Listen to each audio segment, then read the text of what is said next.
아멘.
아멘.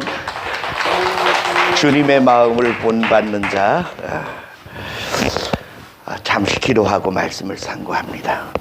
사랑의 아버지 하나님, 하나님을 아는 것이 참으로 복된 일인 줄 압니다. 하나님을 아는 지식이 없어 이 백성이 망한다 말씀하시던 주님, 우리가 말씀을 통하여 보이지 않는 하나님을 보게 하시고 주님을 듣게 하시고 깨닫게 하셔서 주의 선하신 뜻에 합당한 삶을 살아가는 복 있는 성도가 되게 하시며, 우리로 하여금 하나님을 아는 지식이 충만함으로 이 나라와 민족을 복되게 만들어가기에 부족함이 없는 아름다운 믿음의 리더들이 되어지도록 축복하여 주옵소서. 부족한 종을 주님의 손에 위탁합니다. 말씀하게 하여 주옵소서. 예수님 이름으로 기도합니다. 아멘. 요한계시록 4장입니다.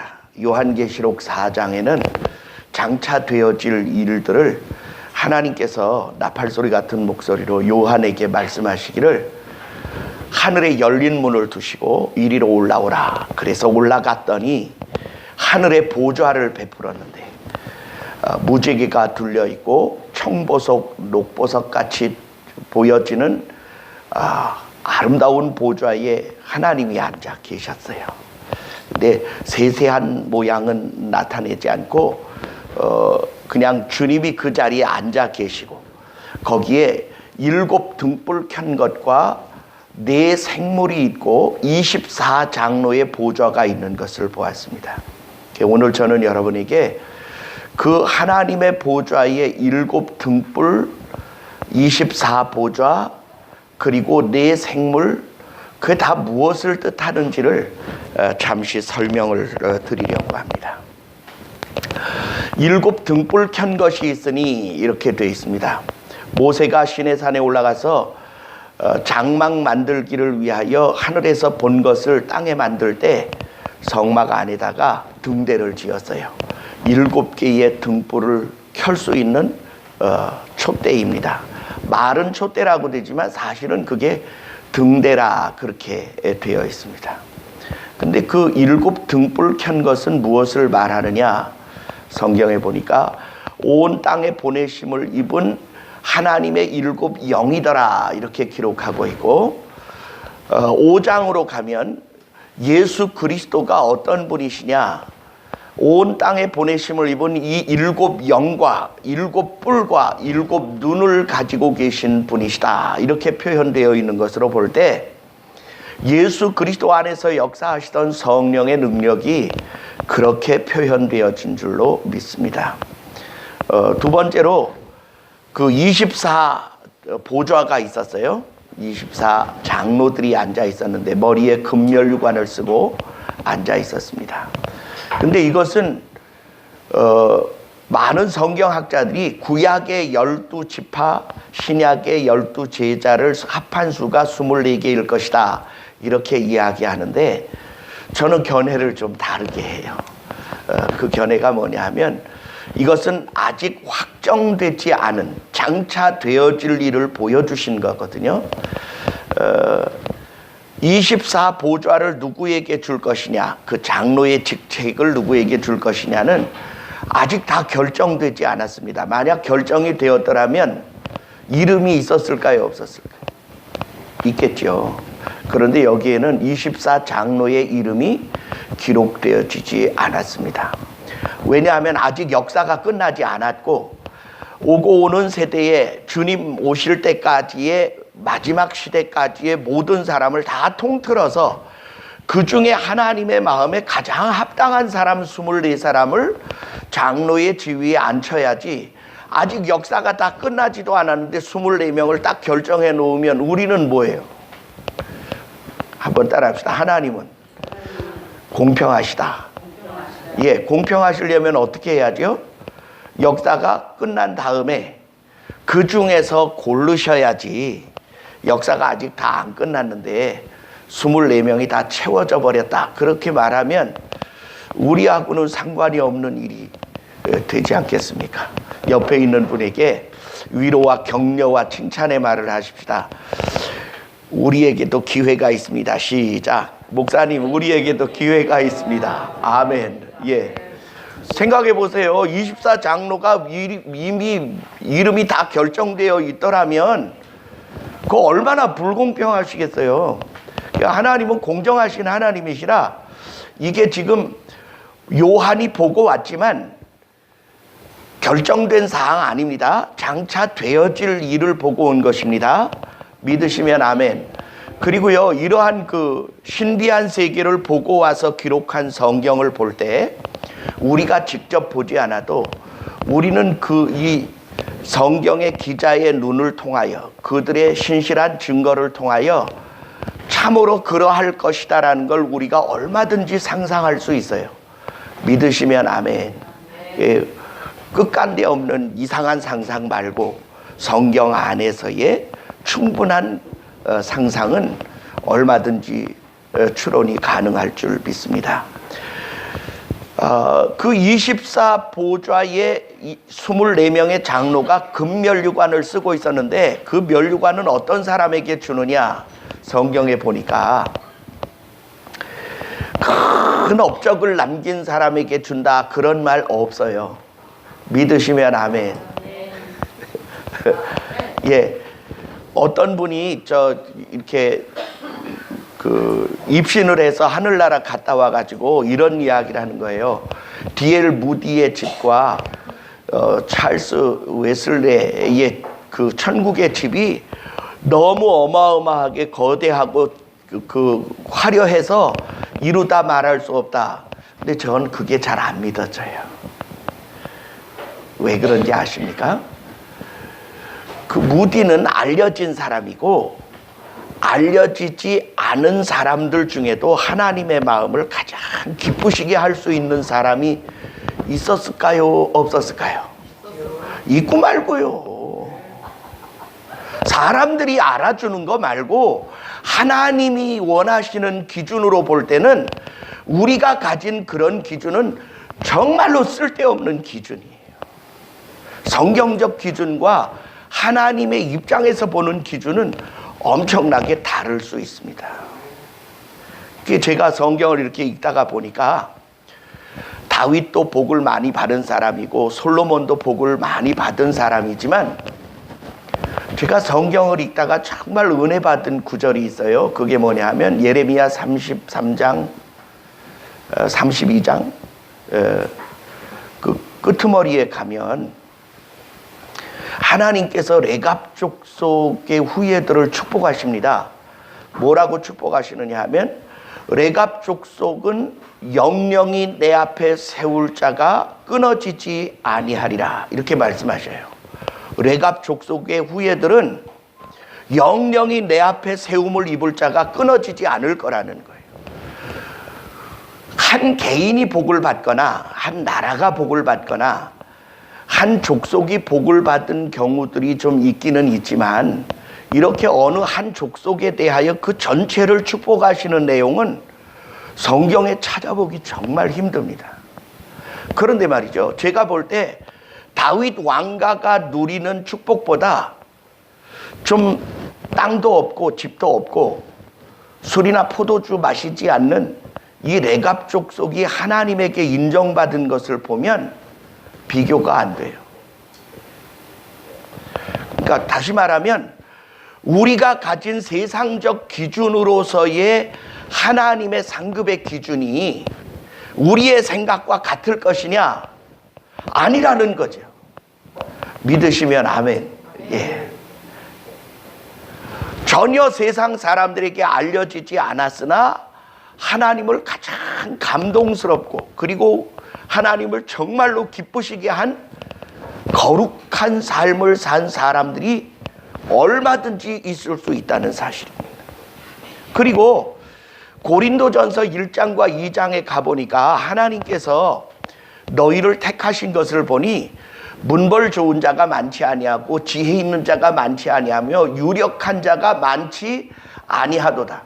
하나님께서 가난하고 약하고 비천한 자들을 택하여 이 세상에 힘있고 능력있고 강력한 지혜 있는 자들을 쳐서 부끄럽게 하시겠다. 그렇게 말씀한 내용으로 보건대 24장로의 기준이 사람들이 생각하는 큰 업적을 세운 사람들이어야만 하는가?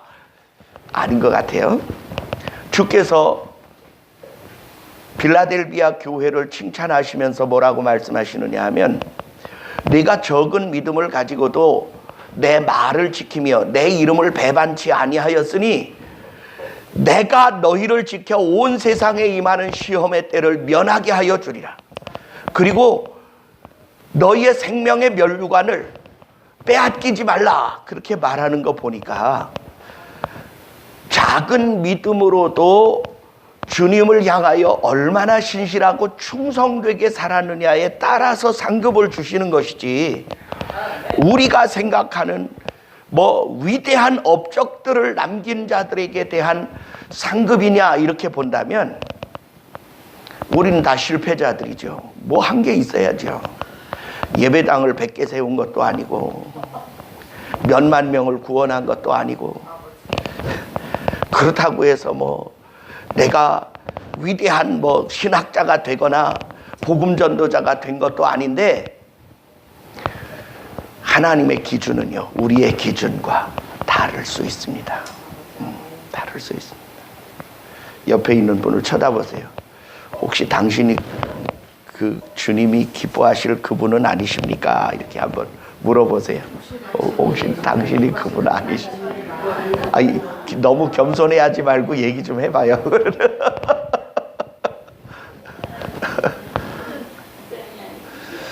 뿐만 아니라 예수님이 이렇게 말씀하셨어요. 작은 일에 충성된 자는 큰 일에도 충성되고 작은 일에 불충성한 자는 큰 일에도 충성되지 못하다고 말씀하십니다.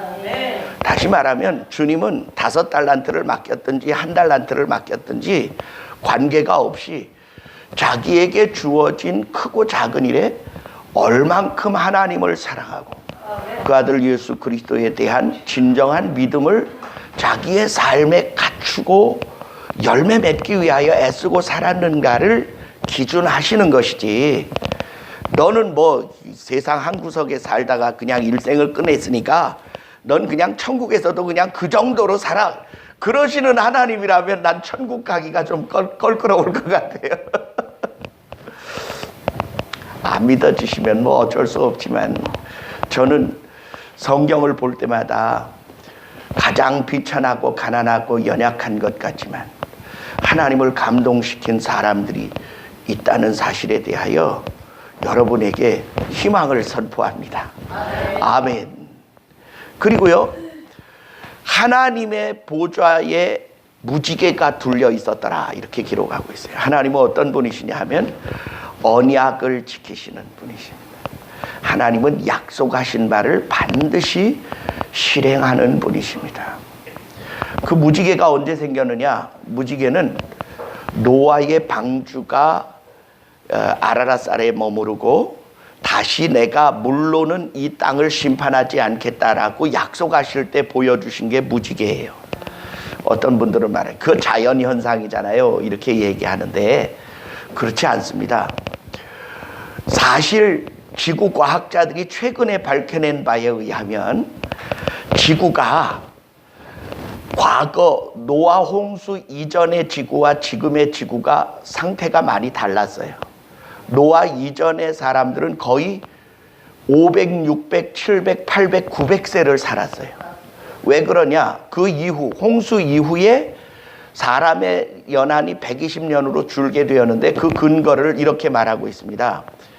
과거에는 지구가 이렇게 있었으면 지구 위에 지금의 오존층쯤에 물의 층이 하나 더 있었다는 거예요. 물방울 같이 물의 층이 하나 더 있어서 해가 비치면 햇빛이 직접 땅에 닿는 것이 아니고 이 물의 층을 통과하면 난반사가 일어나고 그리고 이 지구가 굉장히 따뜻했다는 거예요. 온실 효과 같이. 그러니까 지금도 이 밖에는 15도, 20도지만 지금도 여러분 저 비닐하우스 속에 들어가 보세요. 30도가 훌쩍 넘어갑니다. 그것처럼 지구가 물의 층 속에 갇혀 있었어요. 그 증거가 뭐냐? 아이 목사님 그런 그 황당한 얘기를 합니까? 그렇지 않아요. 지금 전 세계에서 나오는 석유 있잖아요. 석탄, 석유가 다 과거의 동물과 식물의 잔해들이 석탄과 석유로 나오는 거예요. 원유로. 그런데 그것들이요 수십 년이 지나도 나무도 풀도 자라지 못하는 저 이끼만 자라는 툰트라지대 있잖아요. 저 러시아 저 툰트라지대. 풀이 없어요. 그냥 이렇게 이끼만 자라요. 그러니까 그 술록들이 그 이끼를 뜯어 먹습니다. 여름 한철 가끔 이렇게 내려와서 이렇게 풀을 뜯어 먹지만 그런 곳에도요 엄청난 크기의 맘모스, 코끼리의 원조지요. 몸체가 한 4톤, 5톤 되는 코끼리 그의 그 조상인 맘모스가 그 속에 파묻혀 있고요. 거기에서도 석유가 나고 가스가 나고 석탄이 나와요. 근데 지금 현재 지구의 껍데기에 있는 동물과 식물 그리고 사람까지 다 땅속에 묻어서 석유가 된다면 지금 전 세계에서 쓸 수 있는 그 화석 연료의 며칠분에 해당하느냐 하면 한 달분에 해당한답니다. 지금 지표상에 있는 모든 동식물을 다 합쳐서 석유를 만든다면 한 달분밖에 안 된대요. 그런데 앞으로 200년 쓸 석유와 가스와 석탄이 묻혀 있거든요. 그 많은 것들이 그 나무도 안 자라는 북극과 저 남극에서 어떻게 그것들이 존재했느냐는 거예요. 이게 바로 지구가 온실 효과로 적도 말고 남과 북 동서가 다 따뜻했었다는 증거가 바로 어마어마한 양의 화석 연료가 땅속에 매장되어 있는 것이 그 증거다 이렇게 말씀하고 있는 겁니다. 그래서 과거의 사람들은 그 따뜻한 온실과 같은 속에서 살았고 풍성한 그 식물들을 취하고 살았기 때문에 사람이 건강해서 700년, 800년 심지어는 성경에 무두셀라는 969세까지 살았었더라고 기록하고 있어요. 그렇다면 여러분 노아 홍수 이후에 이 물의 층이 땅으로 쏟아져 내려오므로 햇빛이 직접 지구에 닿게 되어지고 비로소 그때야 무지개가 나타나게 될 수밖에 없었더라는 거죠. 무지개 설명하느라 길게 했네. 그러니까 무지개는 그저 자연현상이 아니라 하나님의 약속의 증표입니다. 그런데 하나님의 보좌 주변에 무지개가 둘렸다라는 말은 하나님은 자기 아들 예수 그리스도를 믿는 자들에게 그 죄를 사하시고 그들에게 하나님의 나라를 상속하실 것이라는 성경의 약속을 신실히 지키시는 분이시라는 말이 바로 무지개가 그 보좌에 둘려있는 하나님의 의도를 보여주는 것입니다. 또 하나는 그 보좌의 전후 좌우 사방에 네 생물이 있었어요. 이 네 생물이 참 신기한 생물입니다. 하나는 사자같이 생겼고 하나는 송아지같이 생겼고, 하나는 그 얼굴이 사람같이 생겼고, 하나는 독수리같이 생겼더라, 이렇게 말합니다. 어떤 성경은 하나님의 보좌에 네 괴물이 있었다, 이렇게 해석한 분이 있는데, 나는 그분을 좀 망령되다고 말하고 싶어요. 왜냐하면 하나님을 괴물스럽게 표현한 것이 절대로 잘한 표현이 아니기 때문입니다. 왜냐하면 여러분, 이 네 생물은 아주 신령한 생물이에요. 하나님을 거룩하다 거룩하다 거룩하다 찬양하는 그룹이라고도 하고 스랍이라고도 하는데 천사의 일종입니다. 그런데 날개가 6개씩 달려 있었어요. 그리고 앞뒤로 눈들이 가득하게 되었더라. 그러니까 징그럽게 여겨질 수도 있겠지만, 눈들이라고 하니까 사람의 눈같이 되어진 것이라기보다는 빛나는 어떤 부분들이 충만히 그 몸 안팎에 있었다, 이렇게 보면 더 좋겠고요. 또 하나는 그 네 생물이 계속 하는 일이 뭐냐면 하나님의 거룩함을 찬양하고 나타냈다는 거죠.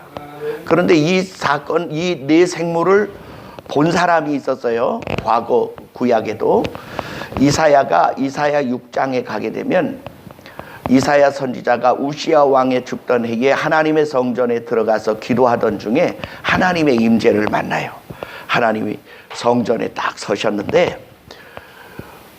빛나는 광채를 보건대 거기 계신 게 분명하지만, 이 스랍들이 날개 둘로는 날고 둘로는 주님의 얼굴을 가리고 몸을 가리고 발을 가리우고 날면서 거룩하다 거룩하다 거룩하다 찬양하는데, 성전터가 흔들거릴 만큼, 그리고 성전 안에 하나님의 임재의 거룩한 구름이 가득히 채워져 있었어요.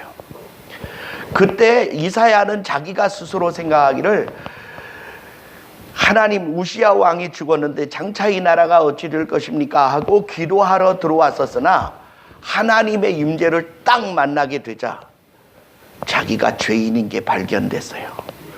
마치 아침에 일어나서 거울을 들여다보듯 나는 온전한 것 같았는데, 거울 앞에 서니까 비로소 머리가 흐트러지고 눈곱이 끼고 그리고 얼굴이 엉망이 되어졌다는 사실을 발견하듯이, 하나님의 거룩한 임재 앞에 딱 서게 된 이사야가 하나님을 향하여 이렇게 외칩니다. 만군의 주 여호와여, 나는 죄인이로소이다. 내가 사람 가운데 거하면서 만군의 주 여호와 하나님을 배웠으니 나는 이제 죽었습니다. 그리고 엎드러졌어요. 그랬더니 그 스랍 중에 하나가 날아서 성전 제단의 향단에 피어져 있던 핀 숯 하나를 가져다가, 숯불을 가져다가 그의 입술에 대며 말씀하시기를, 이렇게 하였으니 내 죄가 사하여졌느니라. 그런데 가만히 들으니까 하나님이 이렇게 탄식하시는 거예요. 뭐라고 탄식하시느냐 하면, 우리가 누구를 보내며 누가 우리를 위하여 갈고. 하나님은 한 번이 나타나셨는데 하나님이 단수로 말씀하시지 않고 복수로 말씀하세요. 어떻게? 우리를 위하여 누구를 보내며 누가 우리를 위하여 가서 우리의 말을 전하고, 이렇게 말씀하시는 거예요. 그러니까 이사야가 엎드려서 이렇게 말합니다. 주여, 내가 여기 있사오니 나를 보내소서. 내가 가서 무엇이라 말하리까, 이렇게 말하면서 하나님을 만났던 적이 있어요. 근데 여러분, 그 네 생물이 괴물이 아니라 그 네 생물이 표현하는 분명한 의도가 있어요. 그게 뭐냐 하면, 하나님의 풍성하신 성품의 표현이었다는 거죠. 보이지 않는 그 하나님, 녹보석과 홍보석과 청보석 같이 보여주시는 그 하나님의 성품을 이렇게 네 생물로 표현하여 지어 놓으신 거예요. 그 지어 놓으신 네 생물이 무엇을 상징하느냐? 첫째는 사자는 동물의 왕이잖아요. 마태가 예수님이 이 땅에 오셨을 때 성경을 예수님에 대하여 기록하였는데, 예수 그리스도가 유대인의 왕이시고 이스라엘 백성의 진정한 왕이신 분이심을 증거하기 위하여 마태복음을 기록할 때 1장에 이렇게 표현하고 있어요.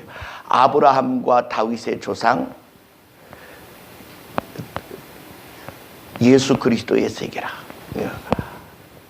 믿음의 조상 아브라함과 다윗의 자손 예수 그리스도의 세계라, 또는 계보라, 이렇게 표현하고 있습니다.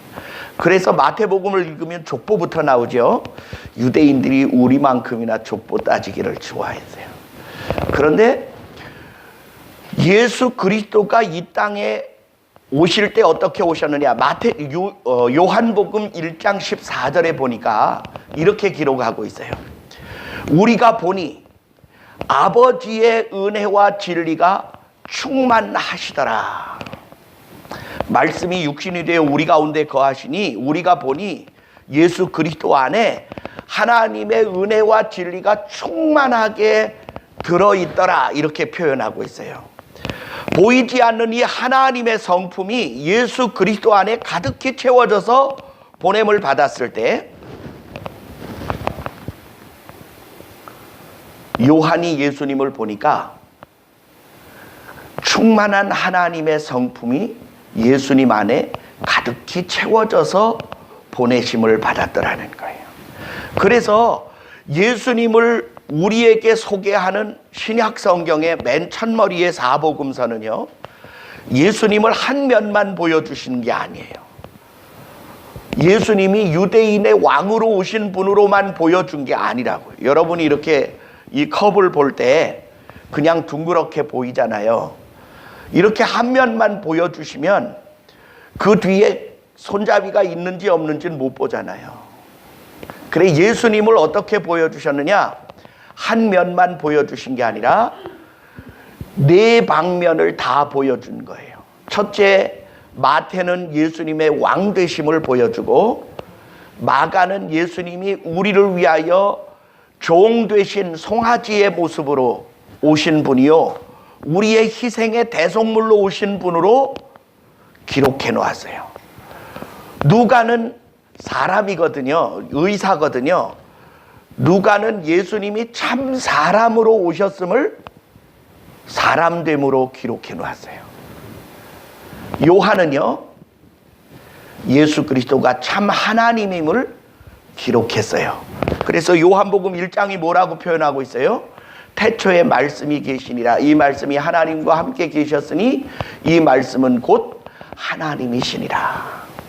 그리고 요한복음 10장 30절에 가면 나와 아버지는 하나이니라 말씀하시고, 요한복음 14장으로 가면 나를 본 자는 아버지를 보았거늘 어찌하여 다시 아버지를 보이라 하느냐.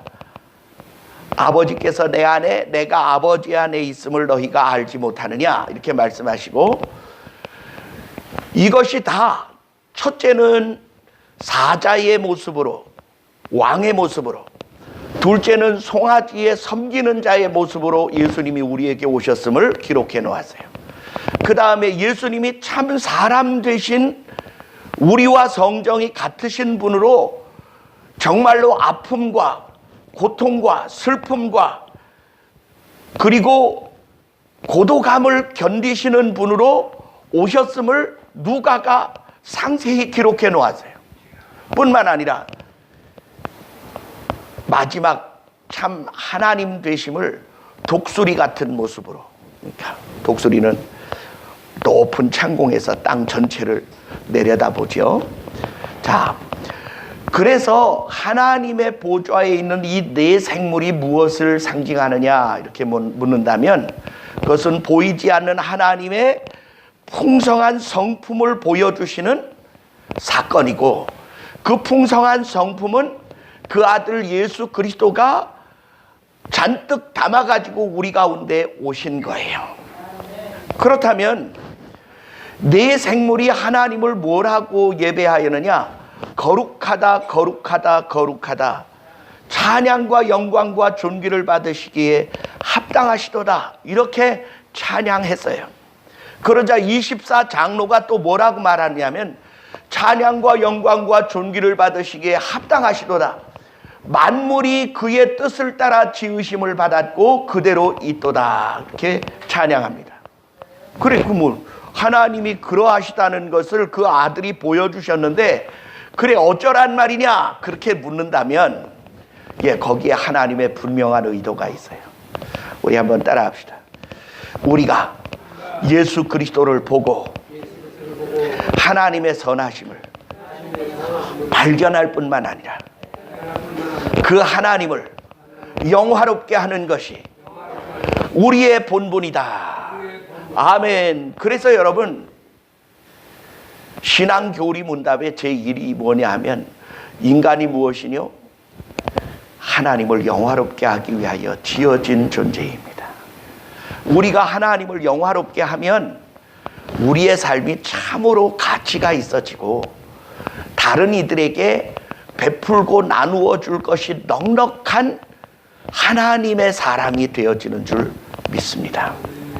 결국 이 전체의 내용을 하나로 묶어드립니다. 예수 그리스도 안에 하나님의 충만한 성품을 넣어서 우리에게 보내주신 그 하나님은 그 아들을 통하여 우리가 만물을 보고 하나님을 발견하고 그 하나님의 거룩한 영광을 찬양하도록 명하셨다는 사실입니다. 그래서 장로들이 뭐라고 찬양하느냐? 만물이 하나님의 뜻대로 지으심을 받았고 그 뜻대로 되어지고 있습니다.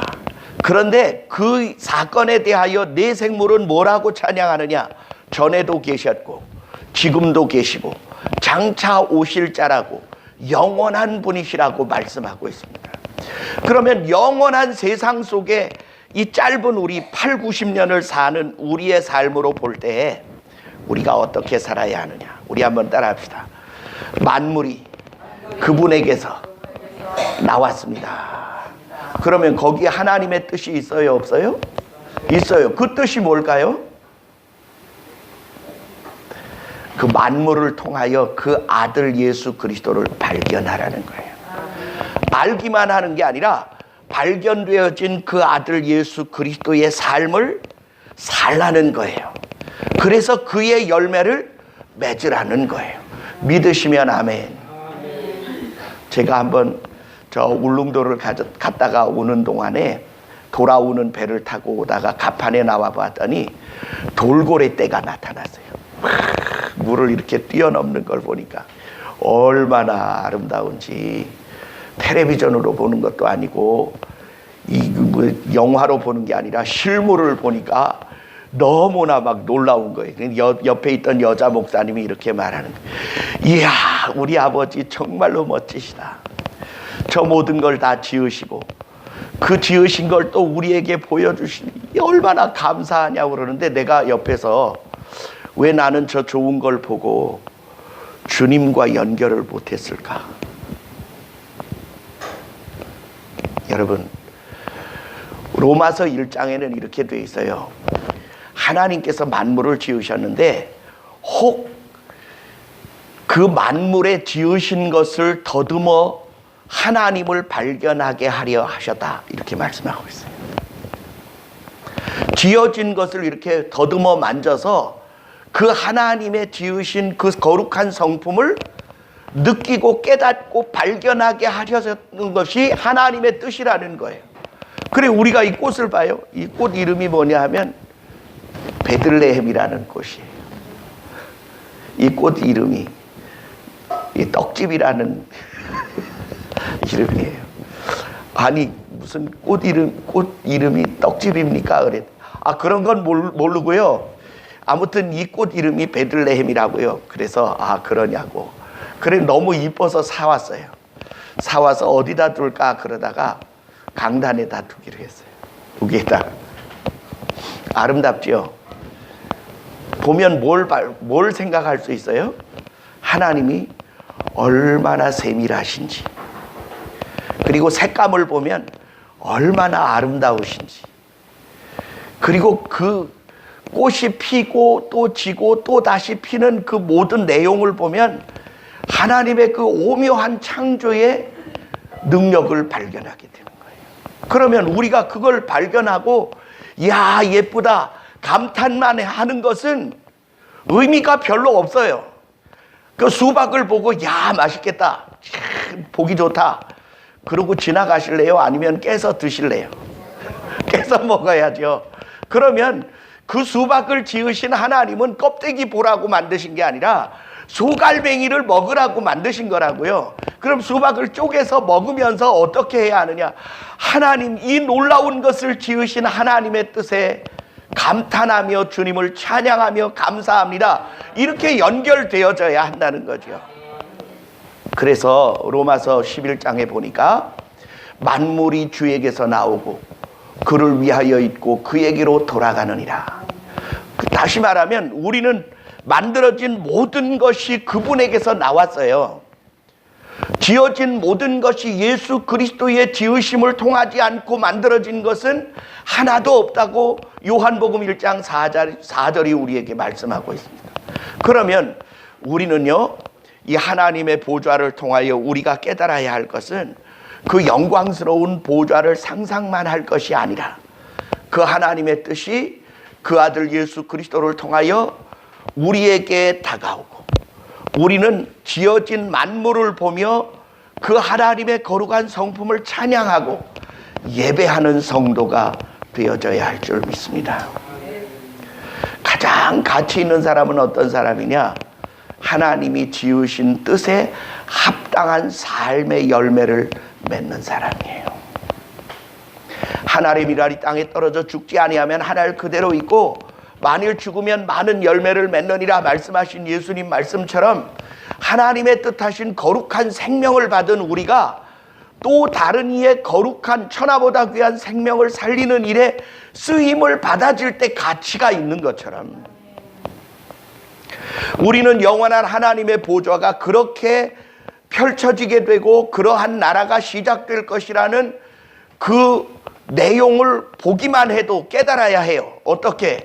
창조된 모든 것이 뜻하심에 의하여 되었고 그 뜻은 그 아들 예수 그리스도를 통하여 우리에게 증거되었고 우리는 그 아들 예수 그리스도의 뜻하심에 합당한 삶을 살 때 그의 열매를 맺고 그 나라의 주인공이 되어질 줄 믿습니다. 그리고요, 기왕이면 거기 12 면류관을 쓰는 사람이 우리였으면 좋겠어요. 아멘. 아니 꿈도 못 꿔요. 거룩한 꿈, 그리고 가치 있는 꿈, 그리고 이러한 거룩한 소망은 그런 소망 가졌다고 주님이 책망하시는 것이 아니라 거룩한 성품을 소유하고 싶어하는 그 소망 자체가 하나님이 보실 때 귀히 여기시는 일인 줄 믿습니다. 결국 한 학교의 1등은 하나밖에 안 만들어질지 모르지만 그 학교의 교장은 모든 사람이 다 공동 1등 하기를 바라고 말고요, 하나님이 동일하신 분이십니다.